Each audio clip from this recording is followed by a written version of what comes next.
Hello, beautiful people. Just practicing my singing voice for you people every single day in the shower. Not every day. Whenever I decide to shower. Gotta sync it up sometimes. Welcome back to another episode of Up the Gut with your beautiful host, Brandon Girthy Higgins, and big, sexy David Lopes over there. Scrumptious. Talk about a tall dessert. Hot fudge brownie. Anyways, Yeah. oh God, I'm sweating, sweating over here now. Welcome back for another episode of Up the Gut. We're excited to have you guys back. We're excited to be back. We're on a normal schedule now, every week, bothering the hell out of whoever decides to listen to us, which is a beautiful thing. You get to see our beautiful faces and hear our beautiful voices once again. This week, do you have a yell at Mel for us? Sort of. First and foremost, as we always do, fuck Mel Kiper. So mine is an old topic. It kind of just like sprung up in my feed a couple of times. It's centered around the Brandon Ayuk thing, but that's just kind of like the tip of the iceberg with this. I am all for players getting the money that they deserve, right? That includes college kids. If they're marketing you and making billions, you should make your money. Go get it. Like I get that. Okay. If you sign a contract for X amount of dollars and X amount of years, I believe that you should be able to go back to the negotiating table and say, "Hey, I've been outperforming my contract. I want more money." Okay.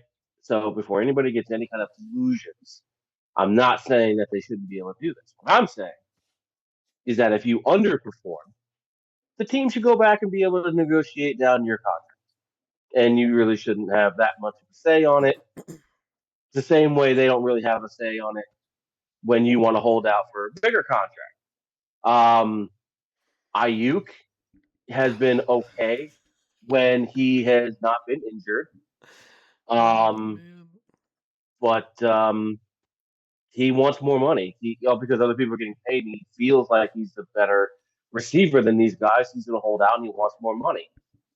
That's not the way it works, but so I would kind of like people to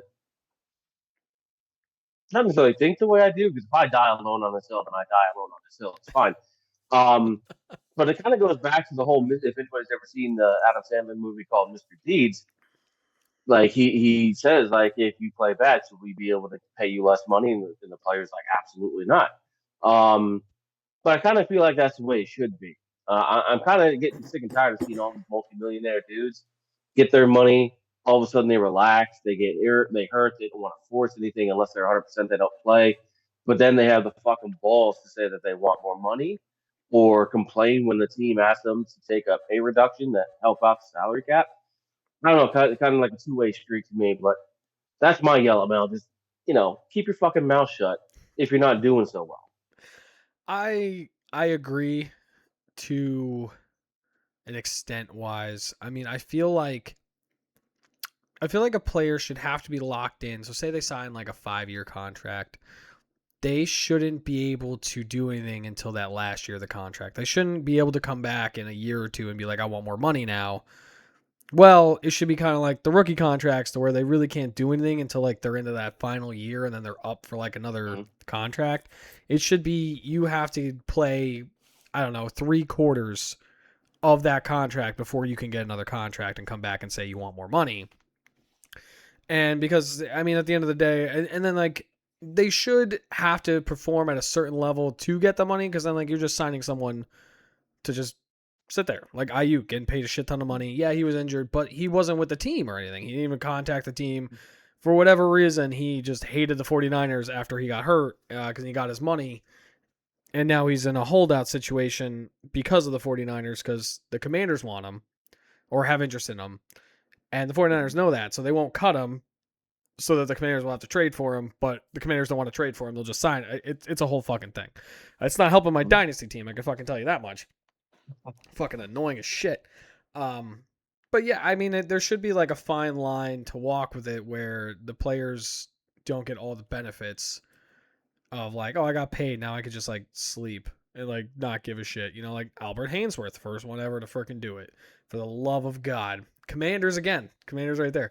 Uh, for the love of God, right there. Just look at that situation of where I got paid. I don't give a fuck anymore, and then like it just screws the team. But it also doesn't help that teams are in such cap hell now because, for whatever reason, players have created inflation every single year, and the NFL is just kind of held hostage where like they're not putting their foot down. They're just like, oh yeah, you can have whatever you want. Just play for us. It's fine. And it's like at some point you're gonna reach a ceiling to where like you can't keep doing this and be able to keep all these players. Because what are you gonna do when you get to the point of where like quarterbacks are making a fucking $1 billion, and then like there's literal star free agents because nobody has money to pay them the money that they want. So then you're just screwed. So then eventually it's gonna have to fucking stop because the NFL, as much money as they make, can only make so much money before it turns into a part of where like we can't fucking keep paying you guys this. Like it's a 53-man roster, an active roster on top of practice squad and everything. For the love of God, there's only just so much that we can do here. And ultimately, who pays for all this? You and me. Yeah. Because I mean, the owners have to pay these players. The owners aren't going to take a loss. So all they're going to do is jack up all the prices that they can, whether it's tickets to concessions, whether it's an NFL ticket, whatever. And we're not going to not consume the NFL, so we're going to end up fucking paying for it all. So there's no skin off their fucking back. It's going to be us. So, which sucks when like you're a fan of a good team or a popular team. Like I wouldn't say the Cowboys are, I don't know, good, but like they're good enough. But they're very popular where they make the NFL most of their money throughout the years and everything like that. But it basically goes into a pot to where you have the Dolphins who are ass. They could average 10 fucking people in their stadium all year, 10 fans a year in their stadium, and the Cowboys are sold out, and they still have the same amount of money because it all goes in just a fucking pot where it just gets dispersed evenly.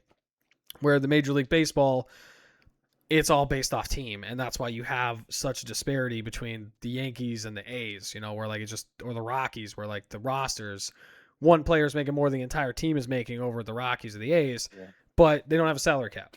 And they're able to pay their players whatever the owners are able to pay and everything like that. That's what the NFL used to be like, and that's why the Cowboys were good, because Jerry Jones had a lot of fucking money.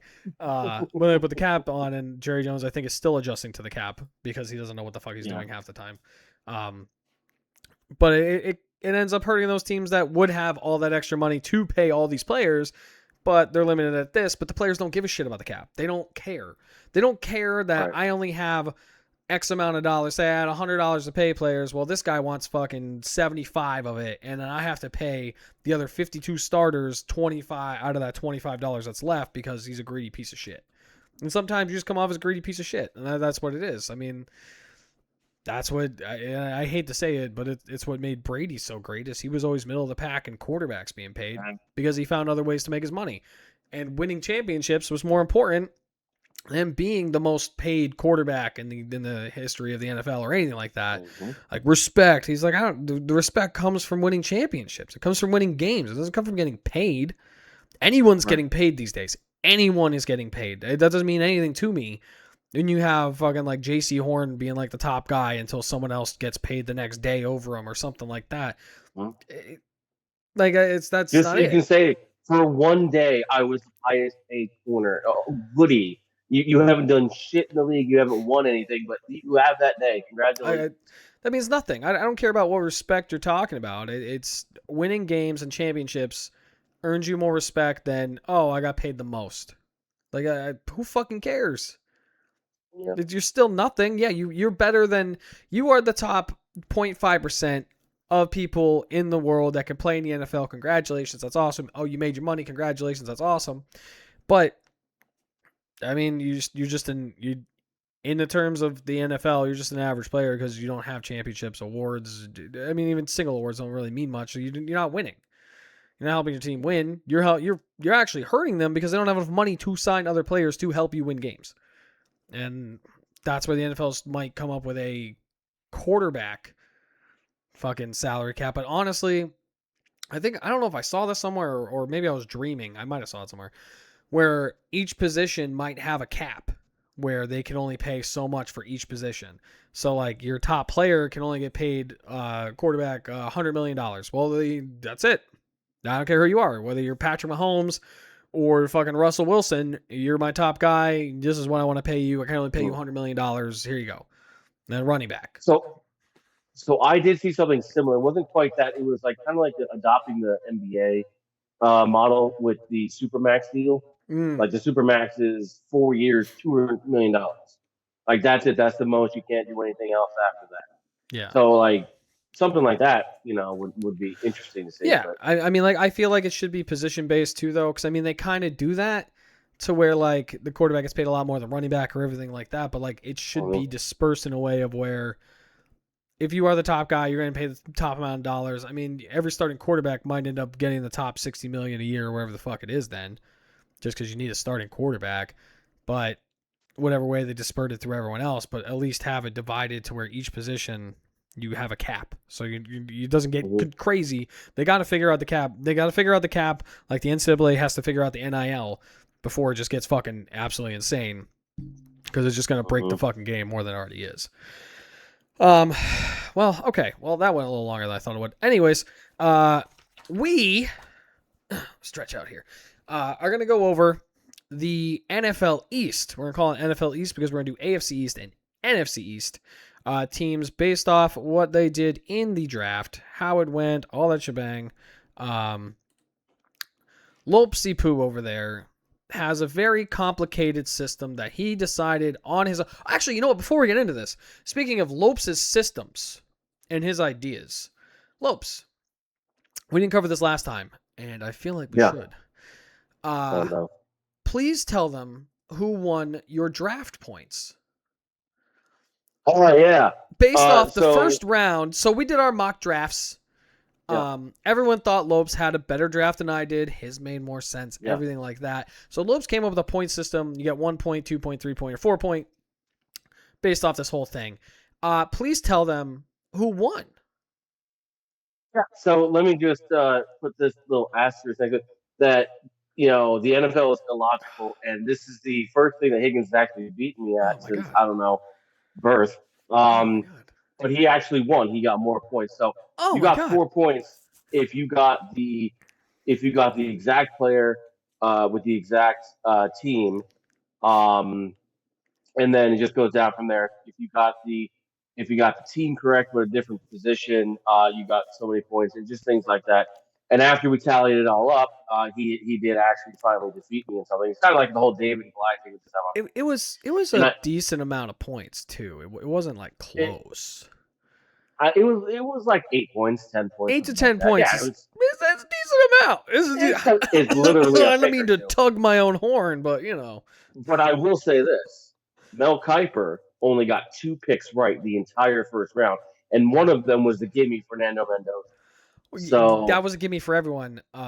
Except maybe Dan Orlovsky, who thought Ty Simpson had a chance of going first overall.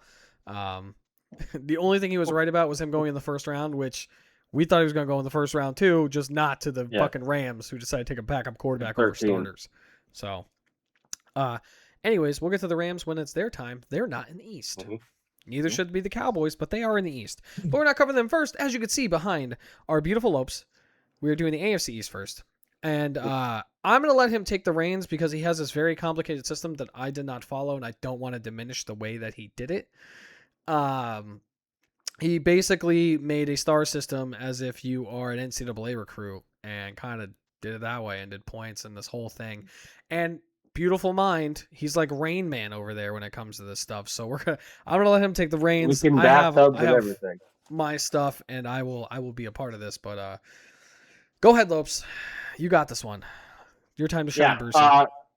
So the complicated system is strictly it just incorporates everything that the team has done in the off season to give them credit for doing things. So not if they didn't address a certain position in the draft, it doesn't necessarily mean that they failed at that.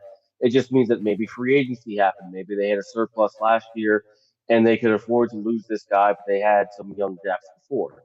So what I did is each draft slot, I graded the player, And then you could have a great player. Take Arizona, for instance, with Jeremiah Love. He was consensus top three for everybody in the league. Well, he's with Arizona. That's not a great fit because of it's Arizona. They need a no line. They don't quarterback shit like that. So you ding them for a little bit for that. So when we go through this, it's going to be the player, what kind of impact they're going to have on the team, how they fit the team scheme. And then if they were overdrafted, you get ding points. If you drafted them and it was a good value where you keep them, you're going to get points. And if the team filled a need, like the Jets needed a quarterback. As far as their team need, they did sign Geno Smith and they drafted Klubnik, just for instance. They got a point for that. So to try and average it out, because I mean the Dolphins and Steelers had like 12 picks each, so obviously they're going to have more point opportunities than other teams that have like five. So you just add up all the stars, add up all the points, and then divide it out by how many picks they had, and you get their average. That's all it is. It's basic math. Anybody who went to Crestwood could know this. For you people who are still listening and paying attention, thank you so much. That's Lopes' complicated system for this. Yeah. And that's why he's going to take the reins because I didn't do that. And I said I would figure it out, and I decided not to figure it out because he did such a beautiful job on it that I didn't have to. So, Lopes, take us away with our first team, the New York Jets. All right, so the New York Jets, I mean, we're going to get the best out of the way based off of everything that I've seen and what they did and everything like that. They had the best offseason. They addressed so many needs. I have my draft Bible next to me, so if you see my left arm going, I'm not stroking out. I am turning the page. The Jets ended up having an average of 3.77, which is how many stars per What was pick. that average? 3.77. It was the highest in. Yeah, it was the highest. So let's just say, all right. So David Bailey. David Bailey, he's an instant starter for them. He's going to be a cornerstone. He fits them really well. He was, debate depending on who you spoke to and what people thought of Arvell Reese. David Bailey was going to be their number one edge rusher, and this is something that the Jets needed. He got them 5 stars. Kenyon Sadiq, he's going to be the wide receiver tight end hybrid. He's going to be a chess piece on the field, and the weapons in New York. There weren't exactly any there to begin with, so he got 4 stars. So Omar Cooper. why was Sadiq only 4 stars? Sadiq was only 4 stars because he has a little Kyle Pitts to him. I really feel like he is a physical freak. He tested really, really, really well, but he didn't exactly take over Oregon games. And it's not like he did well. Like don't be wrong, he did well, but it's not like he had 8 or 9 catches a game for 80 yards and 2 touchdowns. There's games he disappeared. Oregon was a talented team, so maybe they didn't need him that much. But somebody that tested this well, that everyone's like, oh, Sadiq could potentially be a top 10 pick, and he's a tight end, you would think that he would be doing something like that, which he just didn't. He was just an athletic freak. So that's why I gave him 4, because he could be this, but then get into the NFL, realize everybody is just as fast as he is, or just about, and be a Kyle Pitts. Yeah, So but Kyle Pitts finally came into his own last year. Yeah, it's 4 years into it. Yeah, but he's also only like 25, so it's not like he's as old as the guys that are coming into the draft right now. It's not even like he's off pace. So that's true. But he also had Arthur Smith for like a year or two, so like that didn't fucking help too. Well, you can't say that to me because Ohio State now has Smith, so you can't say that to me. Yeah, I mean, even with Kyle Pitts doing well last year, he still was middle of the pack. You know what I mean? As far as tight ends are concerned. Overall ranking, he was like 12, 13. He was what? I believe he was like middle of the pack tight ends. I don't think so. I'm pretty sure he was. I gotta look this up real fast. It's gonna take me 2 seconds here. I mean, yeah. Well, that's I don't know about tight end wise. I mean, I don't think that's for tight ends. I think that's just overall. I mean, overall wise, he was 22nd in yards. Not in tight ends. I think All overall. right. So Yeah. that's not middle of the pack, especially for tight ends. I think the only guy that was above him, I don't know who the hell was above him, but he definitely wasn't middle of the pack. I think he was like tight So end like 2 or 3, honestly. I'm I a don't know about fantasy that. guy, so I'm just gonna go off Well, I mean, fantasy. I'm not talking fantasy. I'm talking real life right I'm here. going off fantasy numbers, and technically he's tight Yeah. end number 2 last year. Well, this isn't fantasy. Yeah, I get that, but like you're basing his numbers off like being middle of the pack for tight ends, and Yeah. like numbers come from receiving yards now and touchdowns Right. from tight ends, and if you go strictly just like Yeah. number wise, which would technically be fantasy because they're technically just big wide receivers, he was tight end number 2. That's not middle of the pack. And fantasy, there's certain guys that are good in fantasy because they get garbage numbers at the end, but when like their impact in the game, like if he was that good, why didn't he overtake Drake London or Darnell Mooney? Because for whatever reason, He was when the he Drake was London was healthy and ever the way it was, they just force fed Drake London out the ass, and then when he came back from injury, he wasn't 100%. yeah, So then they're like, well, and also like you Penix was in said, there, and Penix really liked Drake London, but as soon as Kirk Cousins came in, he started spreading it around yeah, more, and he's like, I fucking love Kyle Pitts. So he's just and Arthur Smith loves his tight end, so why wouldn't he call more Arthur plays Smith for Kyle hated Pitts? Kyle Pitts. He had him doing He stupid shit. loves That his was tight not ends. good for him. That was Well, not good for him. so going into the next first round pick, they had Omar Cooper. I didn't see him as a first round guy, I guess. Like, you know what I mean? Yeah. So he's just another weapon. He could replace the Donnie Mitchell at some point, but he's not. I don't think he's going to be the guy that everyone thinks he is. So he got 3 points. D'Angelo Ponce, he was a first round talent that slipped down because he's fucking 5'11". I He's gave him 5'8". 4 points. He's 5'8". Oh, 5'8". See, I was giving him 3 inches too much. He's 5'8". Yo, those 3 inches. um, It's a wild night. yeah, right. Uh, they took Darnell Jackson in the fourth round. He's the tackle, just a rotational piece. Everybody from here on out just got 3 points. Cade Klubnik's going to be a developmental guy, and they really don't. I mean, I guess they took him just to see if they could develop him to find something because you know damn well with 3 first round picks next year with a chock full quarterback class, they're going to be taking one. Well, they might And get the then guy Sorby from Texas Tech if he has to enter that supplemental draft. They might just get their quarterback this year too. exactly, So exactly. Do you know what UFL team already showed interest in Sorby? who? The Houston Gamblers. Shut the.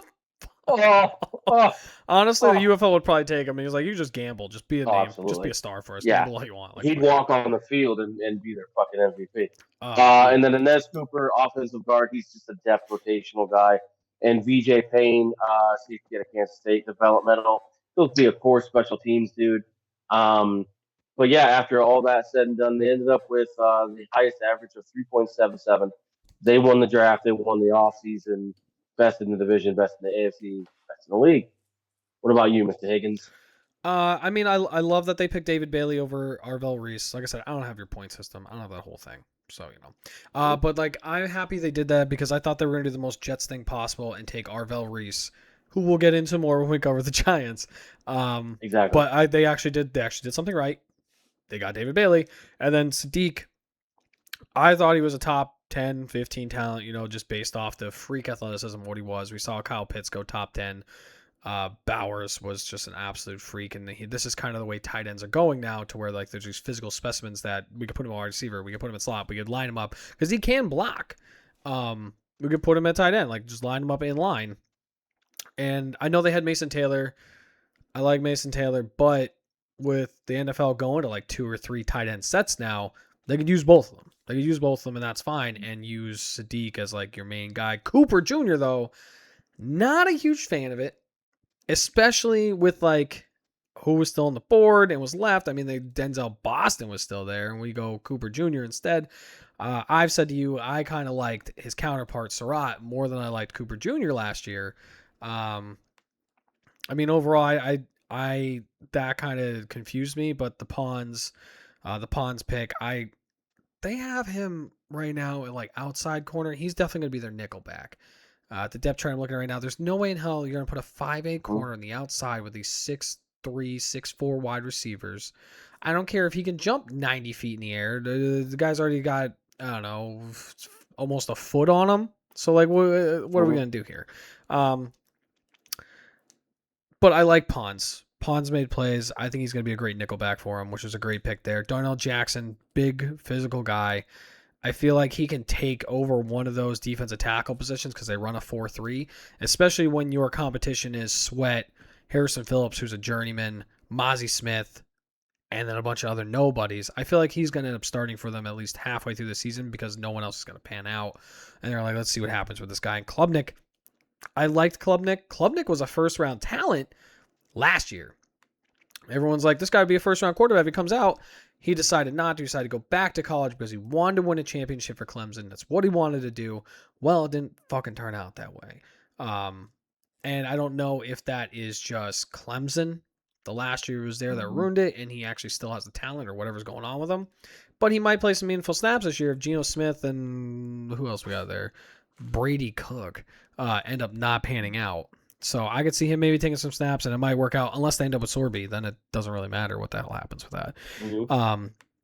The one guy I think you said would be like a special teams guy is VJ Payne. I think he has actual potential to make some snaps on defense. I thought he was a pretty good safety. Right now they do have Mika Fitzpatrick and they do have Cisco. I do like Dean Clark, but maybe taking over Malachi Moore, Dane Belton might be the way to go. But I think he actually makes a team, even though he's a 7th round pick. I could see him making it. I think it was a really good draft. I think to me the only mistake to me for this was Omar Cooper Jr. And that's what really ruined it, especially when Denzel Boston was on the table. He was there for the taking, and they just handed him to the Browns in the 2nd round. I think he would have been a perfect complement to Garrett Wilson and Sadiq now, and Adonai Mitchell if he's still there, isn't he? He's still there. Yeah. Yeah. So I mean, I think Boston would be a better pick. I don't know. I mean, I'm not a professional. I can't see the future. I don't have a crystal ball. Uh, that's about the only mistake for me for there. I thought it was a really good draft. I think they made all the right moves. Um, they may need an offensive lineman at some point. I don't see Cooper filling in there for Miami, but I mean, who cares? To me, this is kind of just honestly a throwaway year because they didn't get a quarterback because they ended up with the 2nd pick. So they're like, well, we still fucking need one. So unless they get Sorsby But or they just tank, either one. well, exactly. They did. They finally did the smart thing that a lot of these dumb teams don't do. They build up the team around whoever they draft instead of the other way around. So now, whoever the quarterback next year that's going to be drafted, he's going to come in and have plenty of weapons. The O line should still be good. The defense will have a year under his belt. Pons and Bailey will have a year under his belt. They won't be rookies anymore. And if they do well or well as far as the Jets can be, uh, you know they have 3 first-round picks. If they have to package up 2 of them to move up and get somebody, Well, they can do that. they also get the better pick of the Packers or Cowboys. Whoever has a higher Mm-hmm. pick, they get that one. So if one of those teams Yep. just shit the bed, they don't even have to shit the bed. They get that pick. So there's that too. So all right. That brings us to our next team, the New England Patriots. Mm-hmm. What do we got on that system you got going on over there? So New England ended up being 8th in the AFC for me, 13th overall. So pretty good coming off the Super Bowl. Having a pretty good off season. Besides the whole Mike Vrabel thing, which there is talk now It's getting that worse. Diana Rossini is apparently going to come out and have like a tell-all kind of 60 minutes kind of thing. Did you see what came out today? So in 2001, they were on a boat together for about 2 to 3 hours privately while she was pregnant, and then however many days later, whatever, gave birth to that kid or whatever, and named him Michael. So, I mean, at some point the Patriots might just have to be like, hey man, you may not have done anything illegal. We you are giving us a terrible fucking image right now, and that's all anybody's talking about. Bro, I mean, their owner Robert Kraft was getting rub and tugs, so I don't want to fucking hear Yeah, it. I think this is fine. This is fine. but he also got suspended for that fine. Yeah, but he can't get Vrabel can't get suspended for this because technically he wasn't doing, I guess you want to say, illegal. Like this wasn't like Yeah, he was paying for a rub and tugs or whatever, right. Yeah, or like Aaron Hernandez killing people and stuff like that. was that so bad? I don't know. It depends who they were. Uh, Yeah, but like it's like it's a personal issue. I think the NFL came out and said it's a personal issue, so it's up to the Patriots. The NFL isn't going to suspend him yeah, or anything. right. He may just have to take time away, like I mean, he a few did. games. He didn't go to day 3 of the draft. Oh boy. So So speaking of the draft, they went with Caleb Ramu. Here's my issue with this. There's a reason why I didn't give him 5 stars, and it plays into the whole team fit thing. He's a very good player. He played exclusively on the right side. So unless they cut Morgan Moses, you're not going to put somebody like Morgan Moses on the bench with the money he's making and the experience he has. You're not putting him on the bench. We see this all the time. The veteran gets cut to make more salary room, and they have a new young gun in there. But to me, like he doesn't. Caleb Lamu is. Let's just say they do that, and they put him on the right side. Great. They have too many offensive linemen, and I understand you need like 6 to 7 or whatever that because people get injured. But are you really sold that Will Campbell is going to be set at left tackle for you after what happened in the Super Bowl? I mean, people have a year of tape on him now.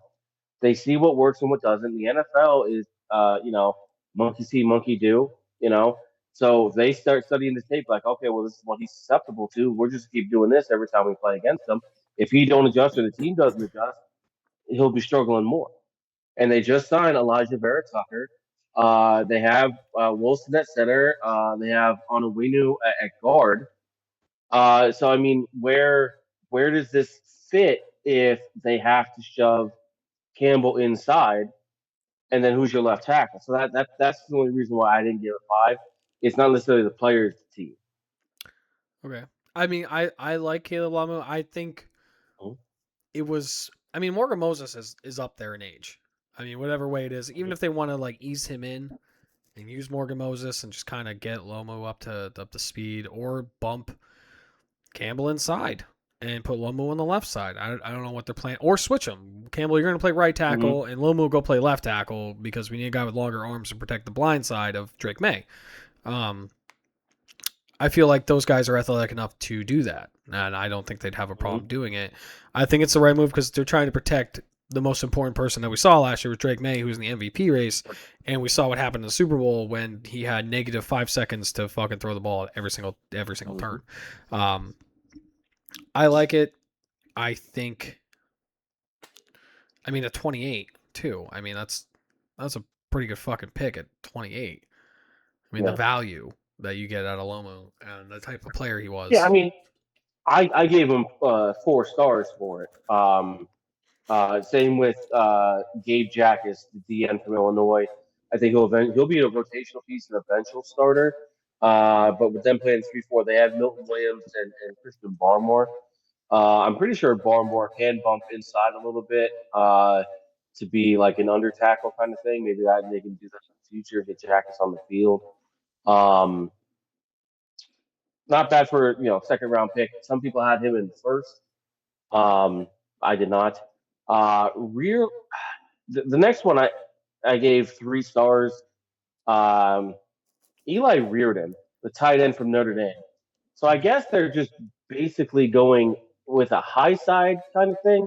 I understand he played behind a couple of good tight ends at Notre Dame, but he didn't really do anything spectacular. No. Not enough to be drafted in the 3rd round, especially with some of the guys that were still on the board. I mean, it was essentially the 4th round. Well. I mean, it was pick 31 of the 3rd round. So I mean, like you're almost in the 4th at that point. So maybe they also didn't have a 4th round pick. So maybe they had a fourth round Mhm. grade on and they're like, I like this guy more than I really want this guy. We can't get him in the fourth. Yeah. Let's just take him now instead of trading and trying to get a fourth. I don't know. I don't know. It was a little weird to me. Then Kayron Pretney, the corner out of Wake Forest, he'll be a special teams guy. I don't see him ever really cracking this lineup unless there's injuries or it's that step into the nickel. The one dude that kind of is the wild card here, Demetrius Crownover. He had a lot higher grades by a lot of people other than the sixth round. He falls to them to maybe be a development piece. But let's just say Will Campbell can't cut it at left tackle, and you have to plug somebody in there. Maybe it's him. Maybe that was their plan afterwards. You know, but who knows? He may just be like a shot in the dark. Namdi, I don't care how many times I see this name, I can never pronounce it. Namdi Namdi, yeah, we'll go Obizar. with that. The linebacker at a TCU. He's gonna be a special teams core guy. A lot of these guys are gonna have to be if people get injured. Um, they seventh round, all three picks in the seventh round. You kind of feel like they shut everything down and the janitor got in there and he just started making Well, picks. Thought it would be funny. Vrabel wasn't there, so that's what happened.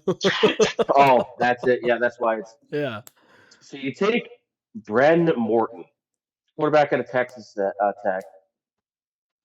Are you carrying three? Like you have Drake May, who's a young dude, and then you have Tommy DeVito. I So mean, what are you doing?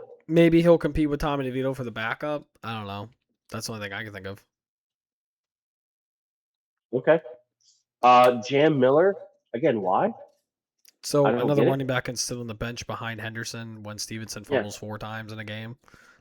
yeah. Okay. Sure. Maybe he's just a practice guy. And then Quintavious Hutchins, the end from Boston College. Um, why? Why? I Why mean, not? I don't understand like the literal definition of you just need a body. I didn't have a draftable grade on him. I understand he went in the seventh round. There's not a huge difference between the seventh round and undraftable guys. Yeah, it's not very Uh, much. It's just guaranteed you get them if you draft them. yeah, it's just I don't know, very confusing on the seventh round. What grade did What you do give you them? got? What grade was it? They got a 3.4. 3.4. Mm-hmm. Okay, God, if I can like remount or anything. Okay. I really, the only, I mean, the Jockus one, yeah, people had him first round. I didn't. I I didn't like him enough. I had a third round on him. If I'm being honest, I didn't like Jockus as much as other people did. I had a third round grade on him. I wasn't a huge fan of Jockus. He wasn't even in my mind. If I'm being honest, in the first 2 rounds, I mean, other than people talking about him, made me think about him. But other than that, he was an afterthought of someone taken. No. So honestly, the only pick that I really like out of the Patriots is Lomu, just based off what they were trying to do, because everyone else is a backup or rotation guy, or maybe will play. I don't like. That's the thing is Mm-hmm. like, everyone else is like not going to take over for who you had last year or make like an immediate impact unless they really fucking put themselves to work and they just outwork everyone and like continue to keep doing that.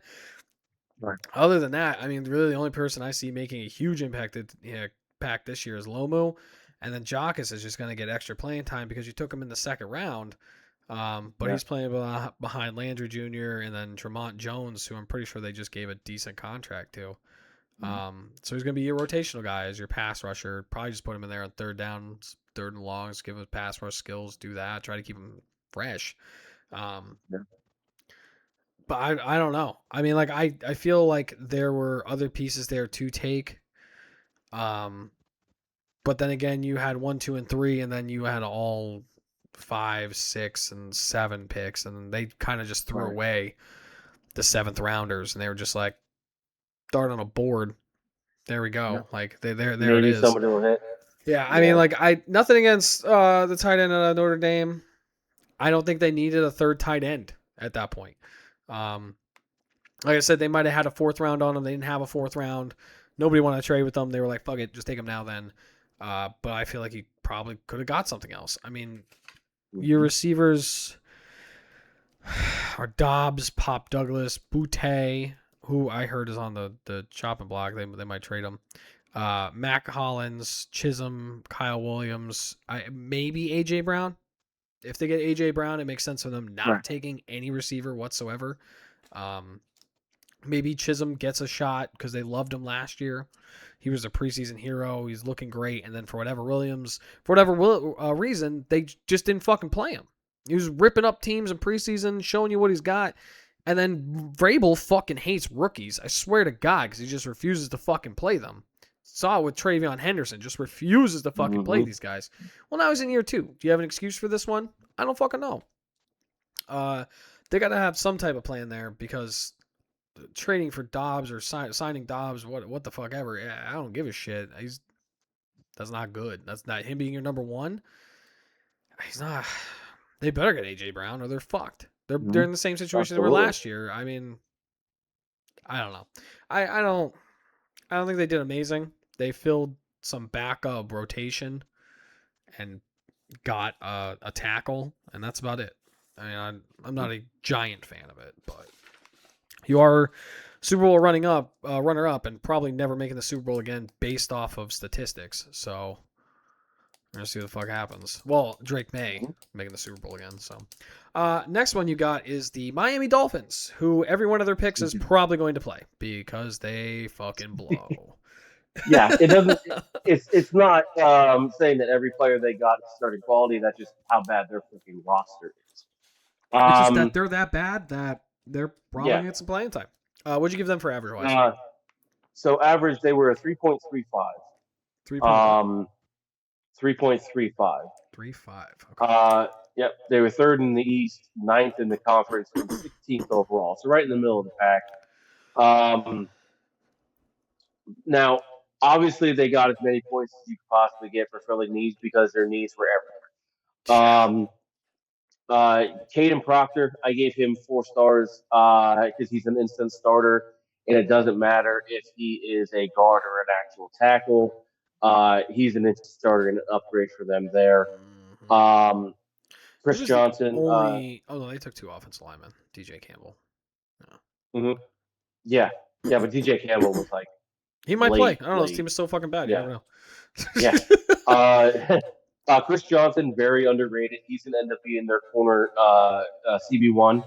I don't know if he's a true CB1, but on this team, he's going to be a CB1 That's hard to because, compete. let me turn the page here. Because Storm Duck and Darrell Yeah. Baker Jr. are not cutting it. So yeah, he's going to be cornerback number 1. He got 5 stars. Jacob Rodriguez, he will start. I kind of wonder. Uh, okay, so Jacob Rodriguez, he's a good athlete. He's a good, he's got good instincts and things like that. Here's my question: he is going from a team that was arguably better than the team he's going to now. You had Lee Hunter in front of him. Fair. You had Romello Hyde on one side. You had David Bailey on the other side.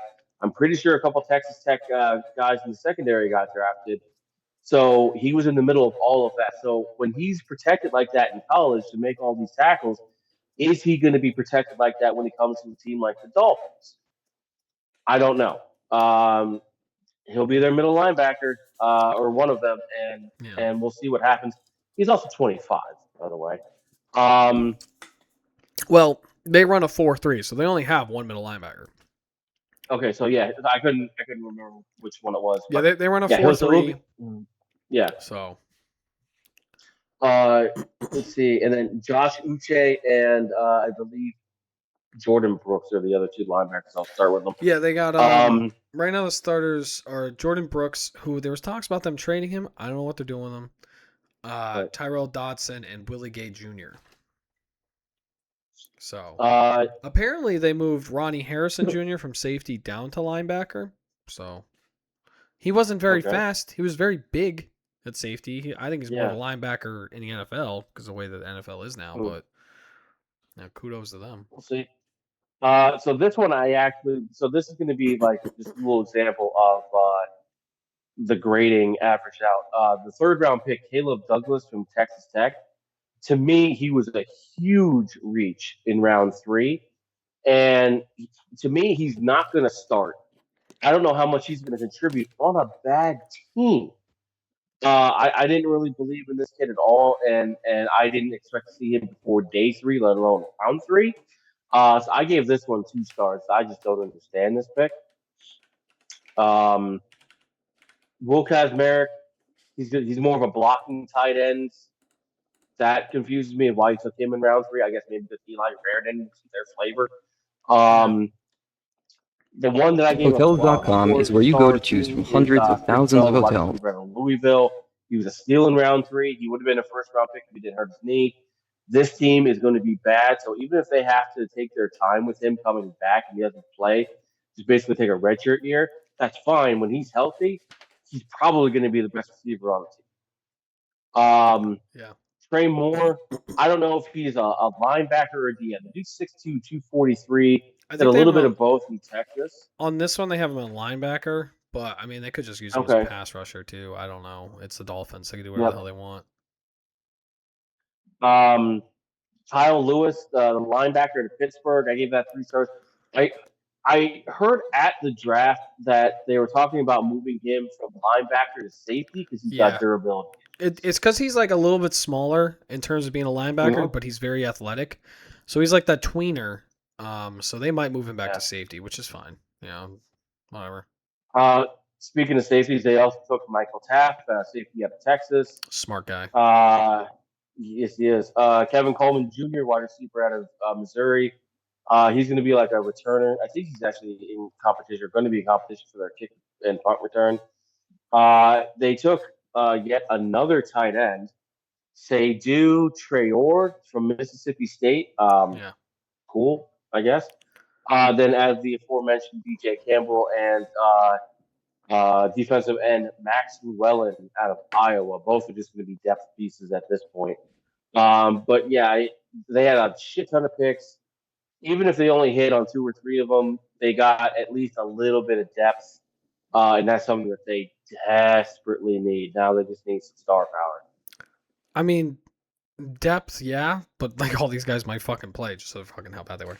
Uh, um, I Trial liked by Caden. fire. I liked Caden Proctor 12. I don't know if I like Proctor at 12. But I mean, if they move him to guard, it makes more sense just because of the way he is. I think it would make more sense. But they need, I don't know, 4 other offensive linemen now. So, Mm-hmm. so I mean, there you are. Chris Hey, they're Johnson. 20% of the way there. Chris Johnson, definitely their CB1, so it was a good pickup there. Jacob Rodriguez, he's gonna end up one of the starting backers. There's no reason not to.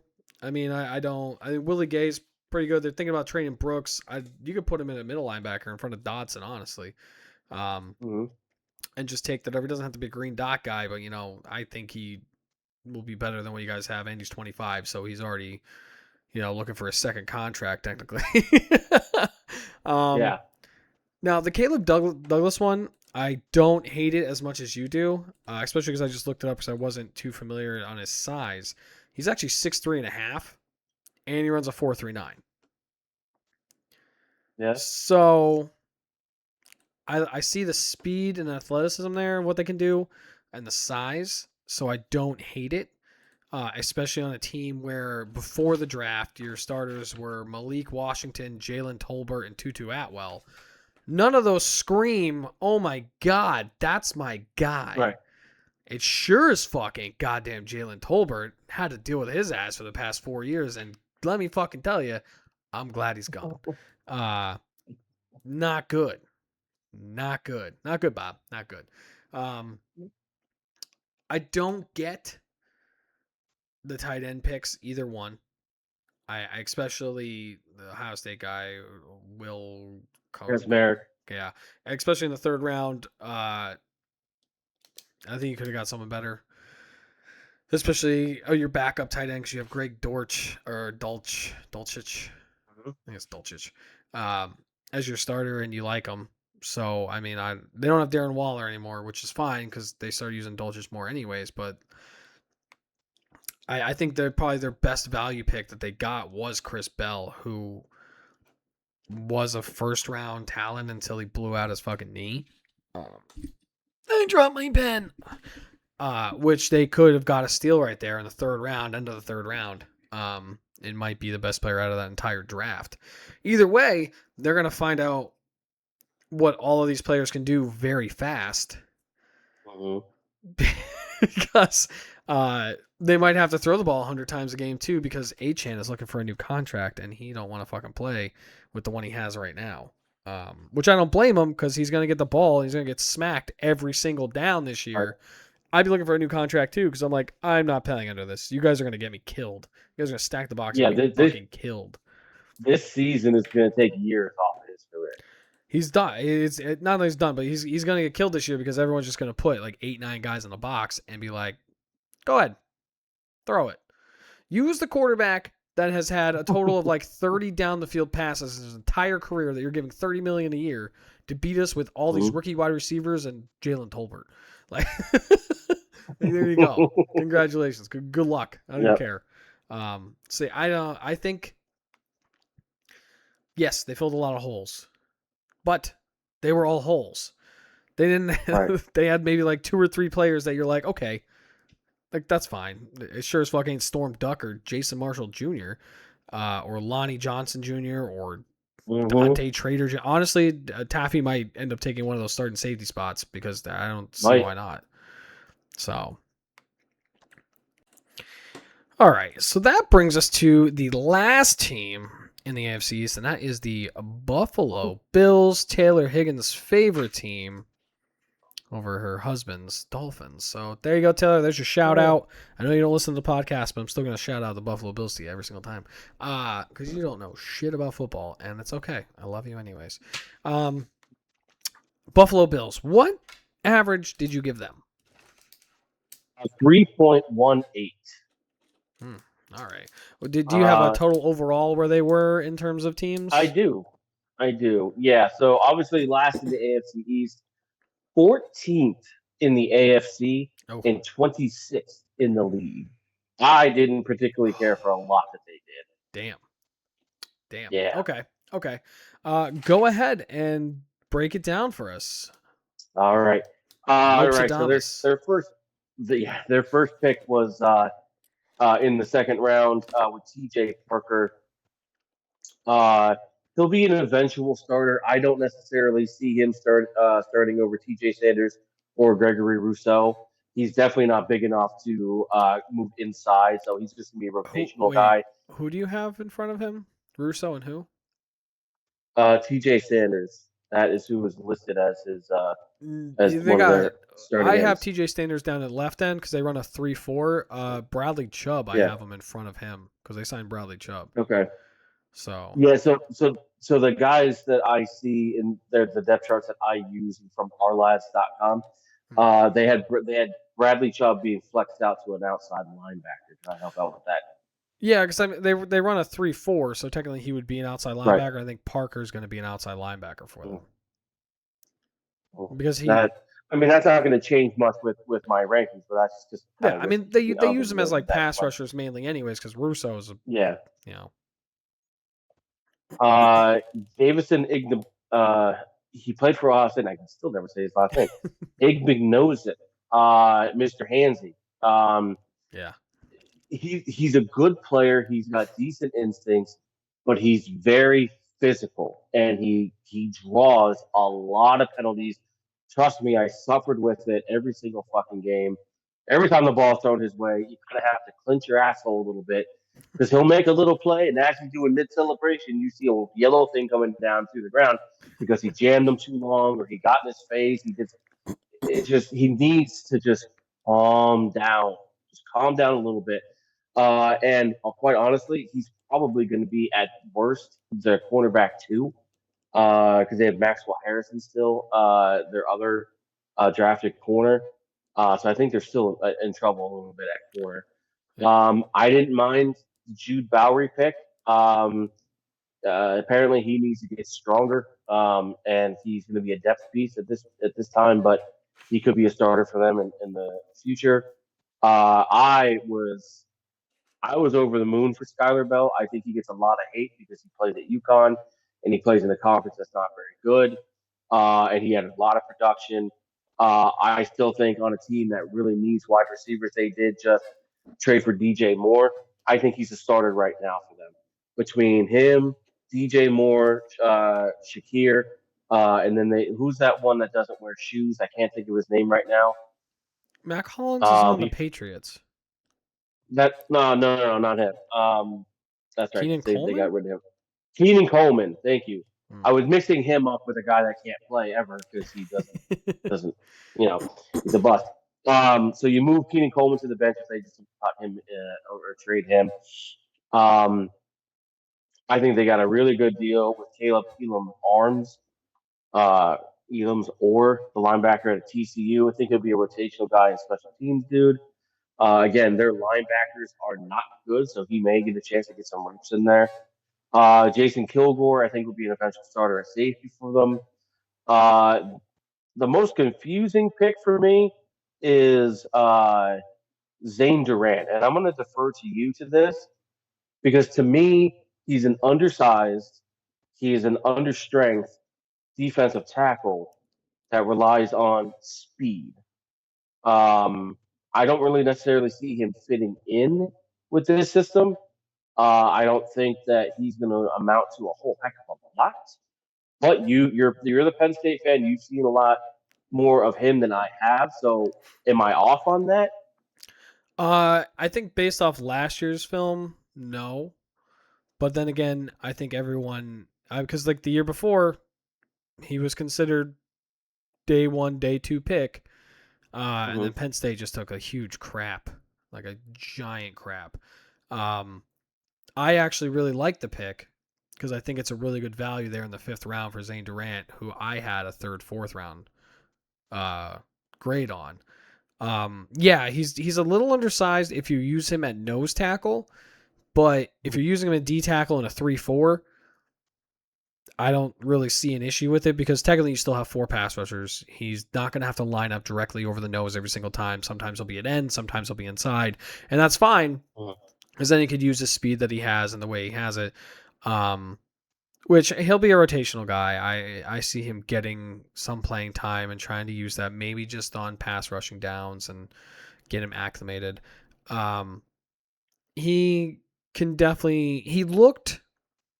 I want to say he's definitely quick, but he does have that power to him if he needs to use it. He's not gonna overpower you, but Right. he's sufficient enough that if he gets the right angle on you, he can get by you with just strength. He doesn't have to be quick, Mm. but if you don't square him up, then you're gonna have an issue. And he could, reach out, do what he has to do as like that. But as a straight up defensive tackle or nose tackle, I wouldn't like him. But a 3-4 end, I think that's gonna fit him. I think that's gonna fit him very well. So Okay. The remainder of their picks,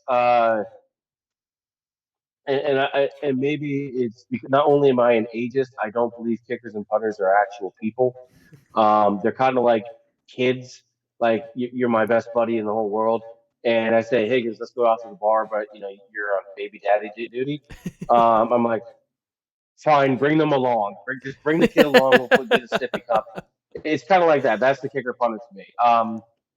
They did take Terriano Pride Jr., the corner out of Missouri. He's just fast. He's yeah. really nothing else, to be honest with you.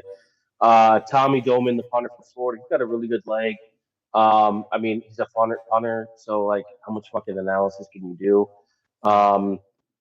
Great, okay, you drafted one, whatever. And then R. Majah Reed Adams, the guard out of Texas A&M, he's going to be a career backup. I mean, with a name like that, you can't. I mean, in terms of their offensive line, I mean, yeah, he's probably gonna be a backup. I mean, maybe he'll get a shot at some point. Maybe works his way in. Uh, to me, I think they had a better draft than what you think. Mm-hmm. Especially at 3.18 being 26th overall. I don't think it'll be 26th overall, but I mean, we'll see when we go through all the other teams. Because TJ Parker for me was a first round talent for me. Huge upside, a lot of potential. I liked him more than what the Cowboys picked and Lawrence. I wish they took Parker, or it would have made sense. We'll get into the Cowboys too. There's a number of guys I wish they took in front of Lawrence. Yeah. Or still on the board there that would have made more sense for what they're trying to do. I don't know what they're trying to do. Just have an abundance of fucking pass rushers and just like no one can get in a groove. We're just gonna keep rotating. But I mean, as of right now on this one, they also have C.J. Gardner-Johnson, but they have him in the nickel back slot. But I think you might move Davidson or Benford in there, especially Hairston. Give him another year because he's only had it was their first round pick last year. Hairston, Yes. out of Kentucky, yeah. So I feel like you could do If something he like wasn't that. the first round pick, he was their first pick. Yeah, he was definitely their first pick. Pick. I forget if it was first round or not, but yeah, I either Benford or even Davison would probably jump into nickelback. They don't really have the strongest cornerback group, so it's a good position for Davison to get in, and that's good for him. Bowery wasn't bad in the fourth. Skylar Bell definitely a steal in the fourth. Great wide receiver you have there. I think that's a good compliment for what they need. They actually went out and got some targets for Josh Allen, having DJ Moore and now Skylar Bell in there. One of my favorites, two of them was the Kilgore, South Carolina. I think he could definitely take over that safety spot or put him in like your nickel defense and bring him down as like one of the like coverage backers or something like that on like long situations. I thought he was a great talent. I thought he was like a third, fourth round for me. So getting him late in the fifth, and then same with Durant as well, third, fourth round. I think it's great having him in the 3-4 end, especially because of his size. Will get overshadowed a bit. He's not going to have to be the biggest guy to be able to play there because you have Ed Oliver there, who isn't the biggest defensive tackle, but he still makes plays in that type of formation. Because he's not always lined up in the middle. Sometimes he's on the end. So you kind of overshadow that. And then, like you said, Pride is just fast. There's two guys that aren't on this depth chart that I have here that are just kind of forgotten guys, like Landon Jackson. He's just kind of forgotten. I mean, the 6'6" guy out of Florida State last year, I really liked him. I thought he was fantastic. He was kind of banged up last year a little bit. Not too much playing time. I think he can make, if he can make that jump, they have a plethora of pass rushers now that they don't have to worry. They might even play him at end because he's 6'6". He's a big guy. Play him at one of the defense end spots and like bump Sanders inside or something. Because on this one, they only have one nose tackle and it's Deion Walker. You know, like that's not going to work in like your 3-4. You're going to need a little bit more than that. So work around those guys and do something. But another guy was their undrafted wide receiver out of Youngstown University. Youngstown State. Max Penguins. Tom Daszak. White boy out of Youngstown University. He got shafted out of the combine for one of those positions or whatever that it was. I was looking at him. He looked really good. He's like one of those Division II guys that you're like, all right, take a flyer on this guy. I think he has what it takes. What exactly was his stats was? Because I had an eye on him. I had somebody taking him in like the 7th round just to make sure that you're able to get your hands on him. But I mean, they were able to get him as an undrafted free agent. Like camp invite kind of thing, yeah. I don't want to go off of their website because it might not be right in terms of height and stuff. So, because colleges like no, he's 6 feet. Okay, dude's 6 feet, 195 pounds. Over, I think it was last season. Yeah. Where are you at here? He ended up having 1,021 yards, 8 touchdowns, 70 catches. He only ran the ball one time for like 7 yards and stuff. But I thought he had a decent 40 time at his pro day. I thought you said it was like in the 4.6, 4.7 range. No, it was actually 4.45. So Oh, Definitely okay. four So six, it four won't go off. seven. Yeah. No. He wouldn't stand out too much for me if he did that. He also had a 34.5-inch vertical and a Mm. almost 9.5 broad jump. Um, but an undrafted What guy I meant come, was the 4.46 or 4.47 that came out. Unfortunately, yeah. 4.6. But like Yeah. to me, on a team that your receiver wise, I mean, he has a chance to actually make the roster, if I'm being completely honest, especially on this Mm-hmm. team. Yeah, they drafted Skylar Bell, but like behind there, your owner hates Keenan Coleman, and he's just there because nobody wanted him, and they just refused whatever the hell they want to do. They have McCole Hardman, Trent Sherfield, Jalen Virgil, and Tyrell Shavers, who made some plays, and then Joshua Palmer behind like those top three, which are going to be Bell, um, Shakir, and Moore. But I Yep. feel like he has a chance to kind of make an impact there. He could be the Eftham Chisholm of this year, of the undrafted white wide receivers that makes a play and makes the team and gets to sit on the bench the entire time. I don't hate the draft as much as you did. They did trade back a shit ton. They just kept going and going and going and going. It translated to some picks, but I mean, we're gonna see if, because I mean, like TJ Parker was high for me, but in this system right now, he's like a rotational guy, and then you still had Landon Mm-hmm. Jackson, and so I mean, time will So tell. yeah. Time will tell on who had the best one out of Mm-hmm. those four.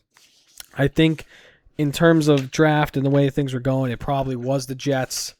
I put the Jets, then Dolphins, then Bills, then Patriots. If I'm honest, the Patriots I didn't like too much just based off of like I don't. Besides one pick, I Yeah. don't really like the rest. So, all right. There is the AFC East, and now we're on to the NFC least. And here we go. We're going to Mm-hmm. start out with a great, amazing upcoming team who took this great talent out of Ohio State in the first round, the New York Giants. Mm-hmm. Oh, Yeah. all right. They ended up being my second overall draft, third in the entire league with a 3.75. I know it's music to your ears, What? and I did give one of their first round picks a sweet 5-star rating. It's definitely the tackle because it sure as fuck wasn't goddamn Reese. So please go ahead and give us this fucking breakdown Yeah. you have going here so I can just rip your butthole like I want to. Yeah, Arvell Reese. I love my Buckeyes, but he's an off-ball linebacker. He's not at the end.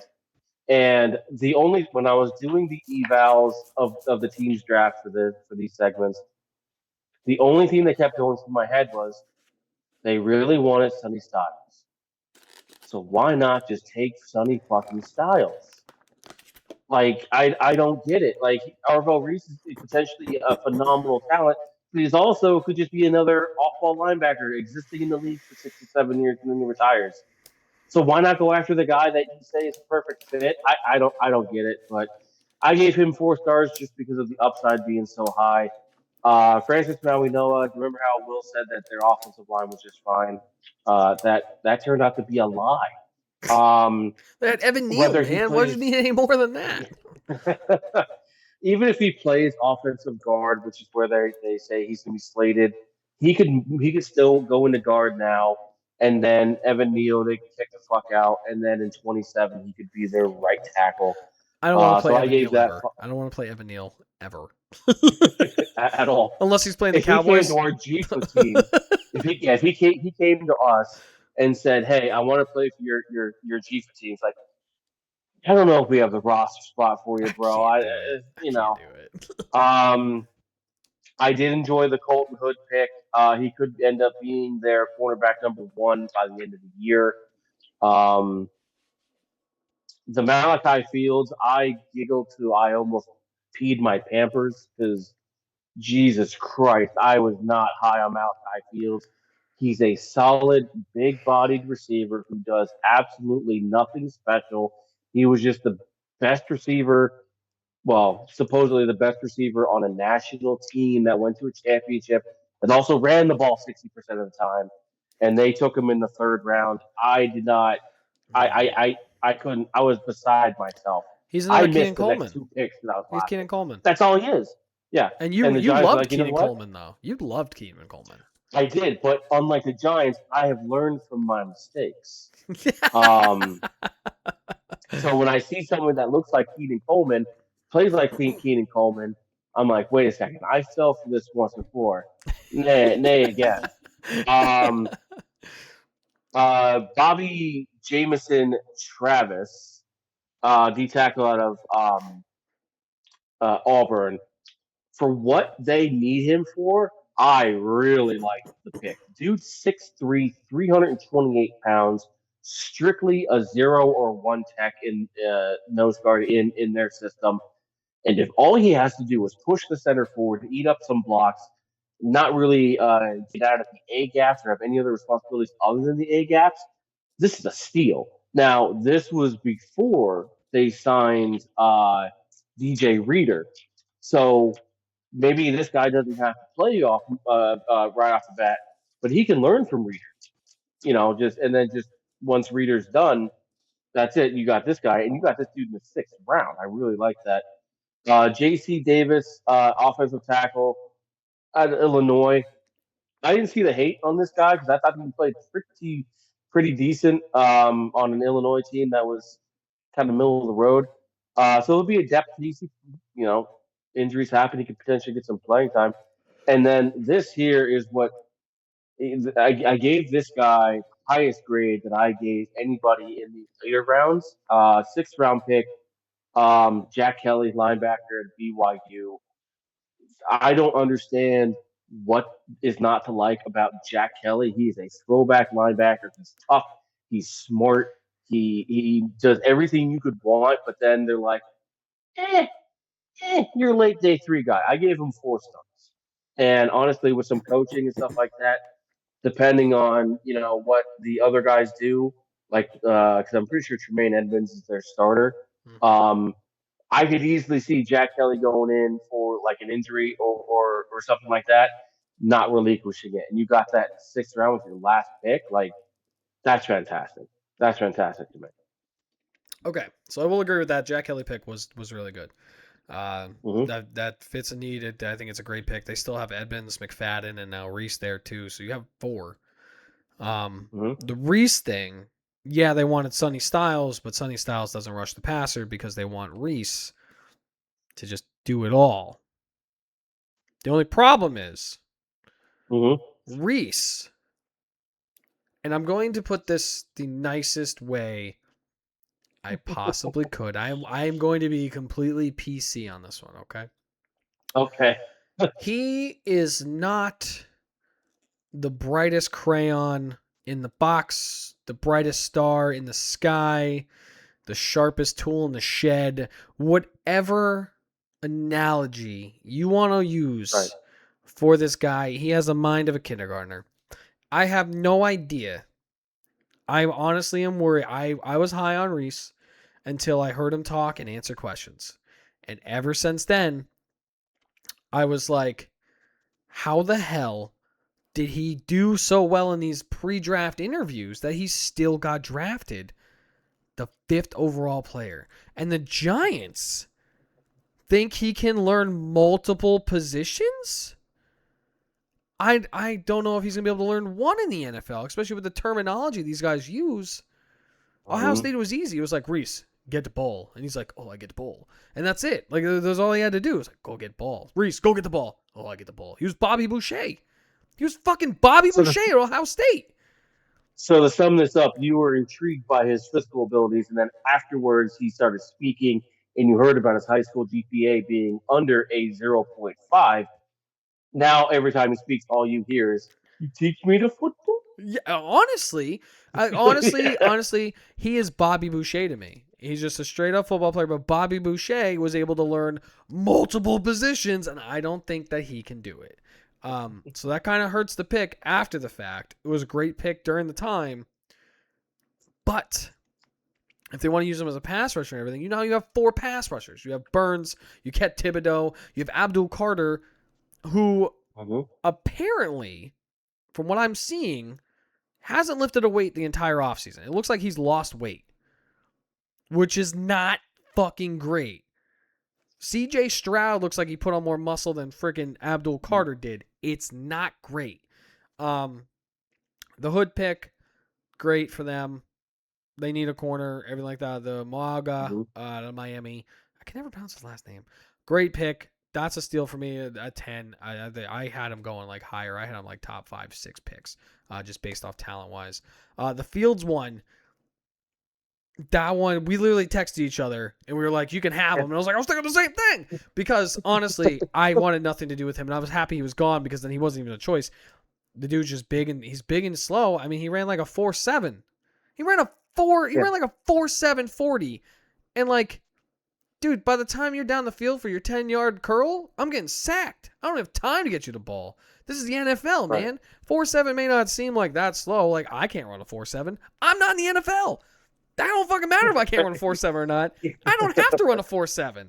That's not my fucking job. My job is to tell you that you're fucking slow for running a 4.7. That's my fucking job. Your job is not to run a 4.7.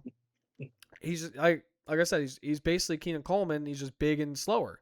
I think Keenan Coleman actually had a better 40 time than he did. So that's saying, actually, you know what? I need to look this up. I gotta look up You Keenan can't say Coleman's. something like that. I gotta look up Keenan Coleman's 40 time because I think he ran one faster than that. 4.61. I was close. So he did run a faster one. He did technically He run a did. faster one than He did. Fields. Yeah. But like I had like a 5th round draft grade on him. I was like, I don't care that you played for Notre Dame and put up stats. You played nobody all fucking year. What do you want me to say? Like, congratulations. It was why I was kind of low on Jeremiah Love, because they played no one all fucking year. So like, what do you want me to do?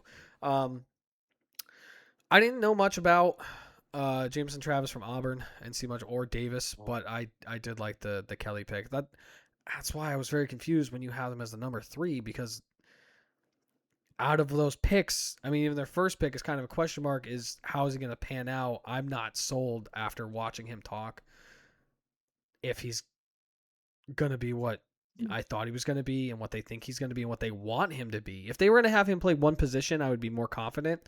But the fact that they have come out and said they want him to play the jack of all trades, that's multiple positions, multiple fucking things you have to learn in the playbook. Unless they just have the other guy out there be like, hey, your job is this. And that works. I mean, or they give him a wristband and it has like a description of what he has to do all the time. Or they give him a picture book and they're like, this is what it looks like.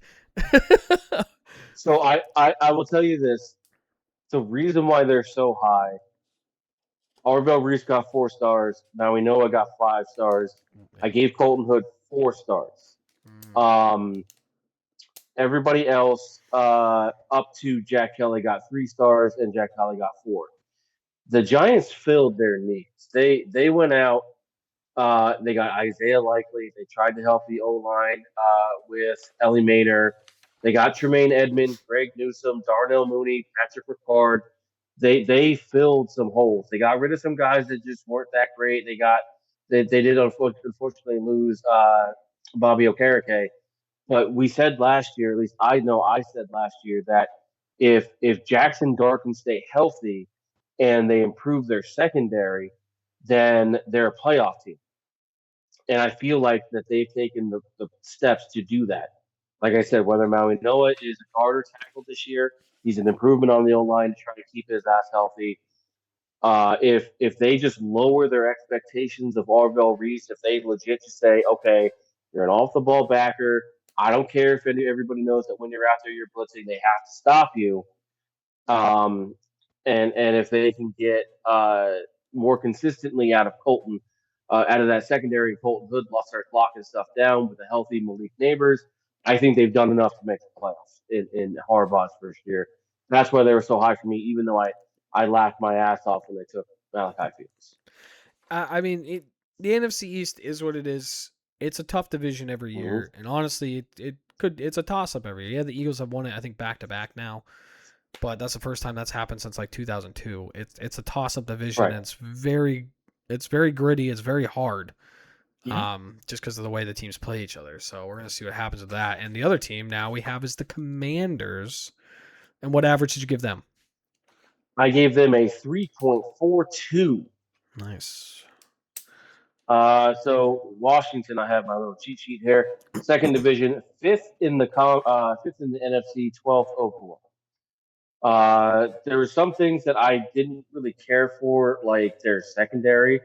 They did sign Nick Cross, which is great, but still, like they're banking on Sanister and Trey Amos as being the down corners. I don't really care for all that. So as far as like their draft is concerned, they did get Sonny Styles. He's going to be a day one starter. He'll eventually be the green dot. The fact that this dude didn't He's miss gonna a be single green dot right off the tackle. bat. He's green dot right off the bat. I'm calling it. Well, the only reason why I say that he's not is because the Commanders went and got Leo Chanel. So Yeah, I mean, like, that it depends what they want to do too, because they also have Frankie Louvu, who they really like, and they run a 3-4, so it's going to be mhm, interesting what they decide to do with those three linebackers. exactly.